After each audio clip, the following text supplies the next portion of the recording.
What minimum wage actually bought you in every decade, 1968 will shock you.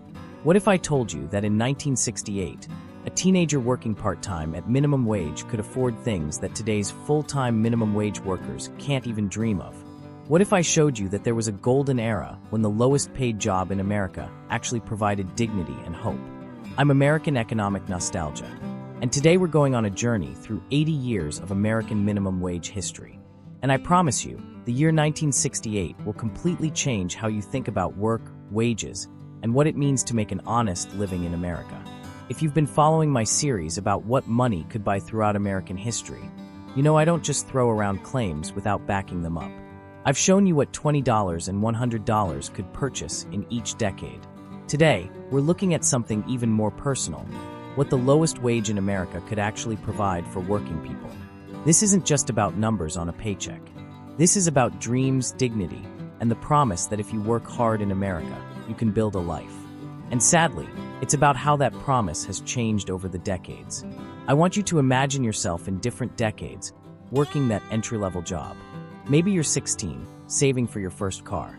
Maybe you're 25, trying to afford your own apartment. Or maybe you're supporting a family, hoping minimum wage can bridge the gap until something better comes along. Throughout this video, I'll show you not just what minimum wage workers earned, but what those earnings could actually do for them. What dreams were possible, what challenges they faced, and how the relationship between work and reward has evolved. Now, I need to prepare you for some surprising discoveries. Some decades will make you nostalgic. Others will make you grateful for progress we've made. And when we get to 1968, well, let's just say that year represents something special in American history. So grab your favorite beverage, get comfortable, and let's explore what it really meant to earn minimum wage in every decade since it was created. Because understanding our past helps us make better decisions about our future. The birth of minimum wage, 1938-1940s. Let's begin at the beginning. In 1938, during the Great Depression, President Franklin Roosevelt signed the Fair Labor Standards Act, creating America's first federal minimum wage, 25 cents per hour. This wasn't just about money, it was about human dignity. After years of economic depression, America was saying that every worker deserved a baseline level of respect and compensation. What 25 cents could do in 1938? Annual earnings, about $520 for full-time work. Average rent, $27 per month. A loaf of bread, 9 cents. A gallon of milk, 50 cents. A movie ticket, 23 cents. Now, these numbers might seem tiny, but remember, this was during the Depression. That 25 cents per hour meant you could afford basic housing, food, and even occasional entertainment. It wasn't luxury, but it was dignity. 1940s growth. By 1945, minimum wage had grown to 30 cents per hour.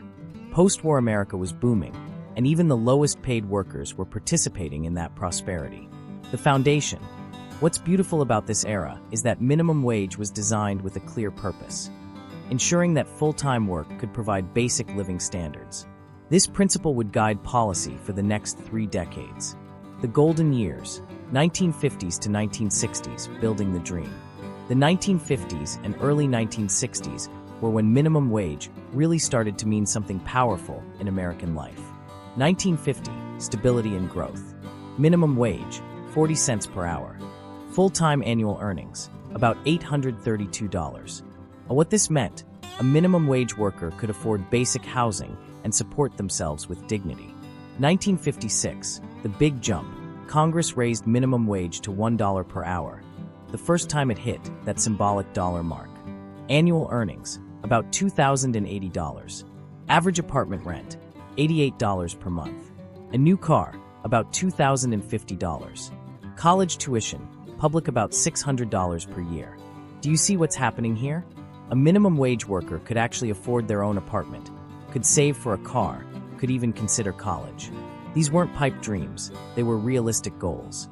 This is when minimum wage jobs became the gateway for young Americans.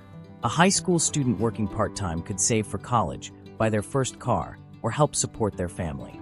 Work had purpose and reward, even at the entry level. 1963, continued progress. Minimum wage, $1.25 per hour. What this bought, even more stability and opportunity. The beautiful thing about this era is that minimum wage kept pace with the cost of living. When rent went up, wages followed. When college got more expensive, earning power grew too. This period established something wonderful. The idea that every job, no matter how entry-level, should provide workers with both survival and hope for something better. The pinnacle, 1968, when minimum wage reached its peak. And now we arrive at 1968, the year that will truly amaze you. This wasn't just another year of gradual progress. 1968 represents the absolute peak of minimum wage purchasing power in American history. The numbers that changed everything. Minimum wage, $1.60 per hour. In today's purchasing power, $13.46 per hour.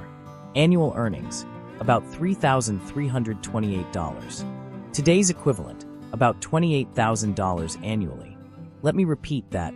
In 1968, minimum wage had the same purchasing power as earning $13.46 per hour today.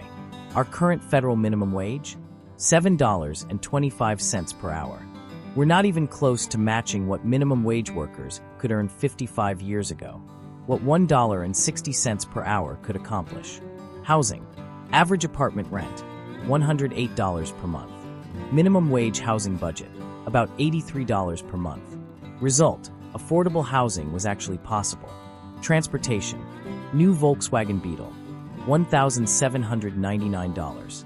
Time to save, about 7 months of full-time minimum wage work. Used car, 2 to 3 months of savings. Education. Public college tuition, about $300 per year.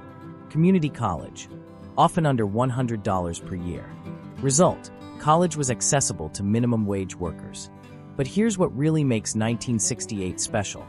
It wasn't just about surviving on minimum wage. It was about building something.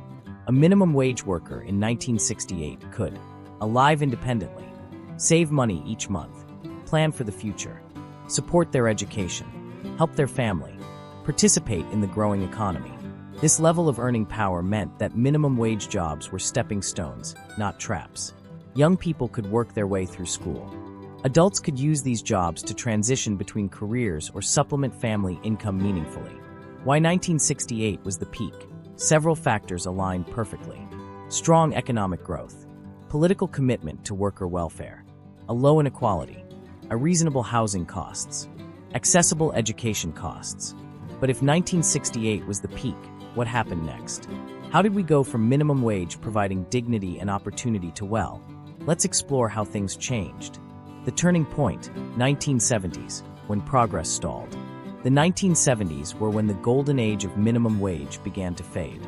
Not immediately and not dramatically, but the foundation started to shift. 1970 still strong. Minimum wage, $1.60 per hour, unchanged from 1968. Challenge, inflation was beginning to eat away at purchasing power.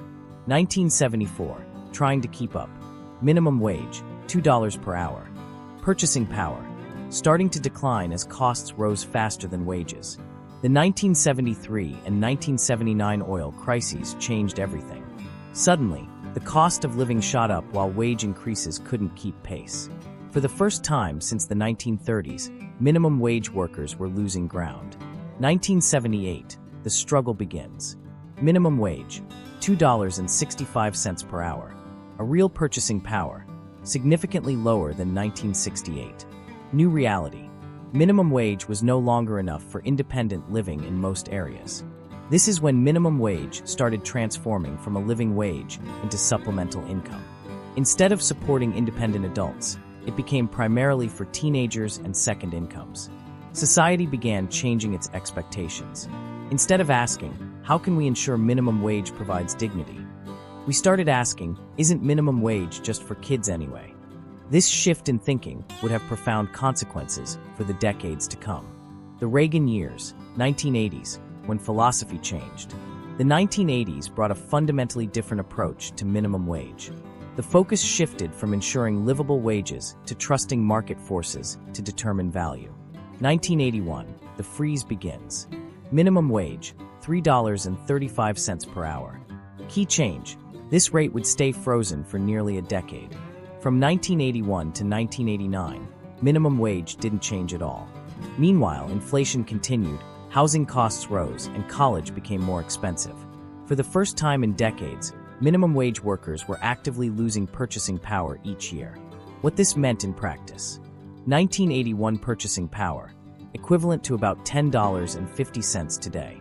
1989 purchasing power, down to about $7.50 in today's money. A loss, nearly 30% decline in real wages. Imagine working the same job for 9 years with no raise, while everything around you got more expensive. That's what happened to minimum wage workers in the 1980s. During this period, a new story emerged. Minimum wage jobs weren't meant to support adults or families. They were entry-level positions for gaining experience. The idea of earning enough to live independently on minimum wage began to seem unrealistic. 1989, modest improvement. Minimum wage, $3.35 to $3.80 per hour. Too little, too late. This increase barely dented the lost purchasing power. The 1980s established a pattern that continues today. Minimum wage adjustments that happen too rarely and increase too little to maintain purchasing power. The Clinton ERA, 1990s, modest recovery. The 1990s brought some positive changes for minimum wage workers, though we never returned to the purchasing power of 1968. 1990, gradual improvement. Minimum wage, $3.80 per hour. 1991, increased to $4.25 per hour. 1996 to 1997, meaningful increases. 1996, $4.75 per hour. 1997, $5.15 per hour. These increases helped restore some purchasing power, but we were still far from the 1968 peak. The strong economy of the late 1990s helped minimum wage workers in indirect ways. More job opportunities, employers competing for workers, some voluntary wage increases above minimum. What $5.15 could do in 1997. Purchasing power, about $9.20 in today's money. Still below 1968, but better than the 1980s. Housing challenge, rent was consuming larger portions of income. Education costs, college was becoming less accessible. While conditions improved, the fundamental relationship had changed. Minimum wage was no longer seen as a path to independence, but as temporary work while pursuing other opportunities. The 2000s today, widening gap. The 21st century has seen modest increases in minimum wage, but the gap between wages and living costs has continued to widen. 2007 to 2009, federal increases. 2007, $5.85 per hour. 2008, $6.55 per hour. 2009, $7.25 per hour. Since 2009, federal minimum wage has remained at $7.25 per hour. That's 14 years with no increase, while housing, healthcare, education, and food costs have all risen significantly. Today's reality: federal minimum wage, $7.25 per hour. Annual full-time earnings, about $15,080. Compared to 1968 peak, we're earning about $6 less per hour in purchasing power. This means a minimum wage worker today has significantly less purchasing power than their counterpart did 55 years ago, despite all our technological advances and economic growth. Many states have recognized this challenge and set higher minimum wages. Washington State, $15.74 per hour. California, $16 per hour, some cities higher. New York, $14.20 per hour, higher in NYC. Even in states with higher minimum wages, workers face challenges that didn't exist in 1968. Healthcare costs, student loan debt, housing shortages in many areas, gig economy instability. Let's talk about what these numbers mean for real people working minimum wage jobs today. Contrary to common perception, the average minimum wage worker today is 35 years old, more likely to be female, often supporting family members, working multiple jobs, more educated than in previous decades. A full-time minimum wage worker earning $7.25 per hour faces these monthly challenges. A gross monthly income, about $1,257. After taxes, roughly $1,100. Average rent, national $1,200 plus. Result: housing alone exceeds entire income. In 1968, minimum wage could cover rent with money left over for food, transportation, and savings. Today, minimum wage often can't even cover basic housing costs. Modern minimum wage workers often must work multiple jobs, share housing with others, rely on government assistance programs, postpone major life decisions, a live paycheck to paycheck with no emergency savings. This isn't a story about people not working hard enough or making poor choices. This is about how the relationship between work and reward has fundamentally changed in America. The ripple effects. When minimum wage doesn't provide basic living standards, it affects family stability, educational opportunities, health outcomes, community investment, economic mobility. But here's the thing, this doesn't have to be permanent. Understanding how we got here is the first step toward creating solutions. The journey we've traveled from 1938, when minimum wage was born from necessity, through 1968, when it reached its peak purchasing power, to today, when it faces its greatest challenges. The story of minimum wage is really the story of our values as a society. What do we believe work should provide? What do we owe each other? How do we ensure that anyone willing to work can build a life with dignity? The lessons from 1968. The year 1968 proves that strong minimum wage policy is possible without destroying the economy. In fact, when workers have purchasing power, they spend money, which drives business growth and creates more jobs.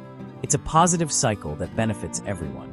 That year shows us what's possible when we decide that work, any honest work, deserves respect and fair compensation. Reasons for hope despite the challenges. There are encouraging signs. Many states are raising their minimum wages. Employers in competitive markets are voluntarily paying above minimum wage. There's growing awareness of these issues. Young people are advocating for change. Some companies are committing to living wages. Change is possible because change has happened before. The workers of 1968 didn't achieve better conditions by accident. They achieved them through advocacy, policy changes, and collective commitment to fairness. If you're working for minimum wage right now, please know that your work has value and you deserve better. This isn't about personal failure. This is about systems that need updating.